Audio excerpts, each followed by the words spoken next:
Have you seen this movie already? We've seen it like how many thousand times? Several times. It's like you watch it in pieces as you're putting. We did a score.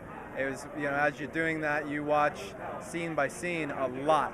And then seeing it all put together, I think I've probably seen that maybe 5 times now. What was the inspiration? A lot of the inspiration comes from, the picture itself. When you have a filmmaker like Gareth doing such cool stuff on picture, you really don't need much more inspiration than that. Seeing this beautiful stunt choreography, beautiful martial arts, really cool acting, seeing all that come together just kind of draws stuff out of you. That's why I got into film composing. It draws stuff out of you that you didn't know you had. How did you get involved with this project, or how did you think it up? I'd always grown up watching martial arts movies, loved Kung Fu, loved Muay Thai, but I'd never seen Silat before.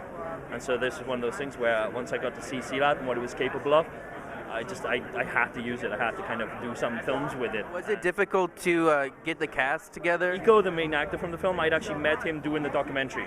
And when I met him, he was like a delivery guy for a phone company. And so he did Silat in his free time. He represented Indonesia, and he worked in the phone company. So once I kind of met him doing that documentary, I was kind of taken by his screen presence, because the way he does Silat, it's very sort of stylized and very cool. And so, it became one of those things where after that documentary I said, I want to work with this guy, I need to keep in touch with him.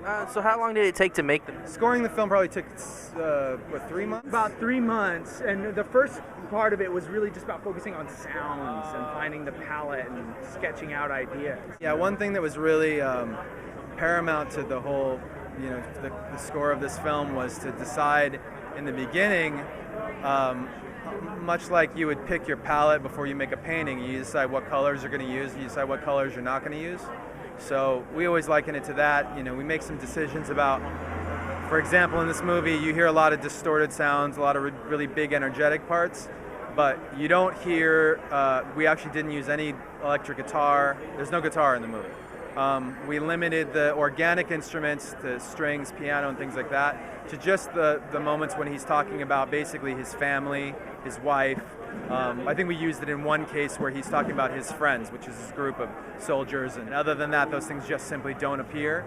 And that stuff, like decisions like that, like they contour your decision-making process as you move through a score. I remember when I was a little kid, reenacting this scene with my toys. So how cool was it to actually make it? Yeah, I mean, that's the thing. When we do the choreography for the films, it's like the equivalent of having two sort of action figures you can just bash together all the time, and that's what I get to do. And to call that work is ridiculous. Well, this film is non-stop action. I mean, it is just it is one of the most brutal, unrelenting, I don't know. It's just it's so exciting from beginning to end. I should mention too. And it's got a story that holds it together. Yeah. Well, also try to imagine as many ways of killing someone as you can. They're all in this movie. Are you guys gonna make a second one?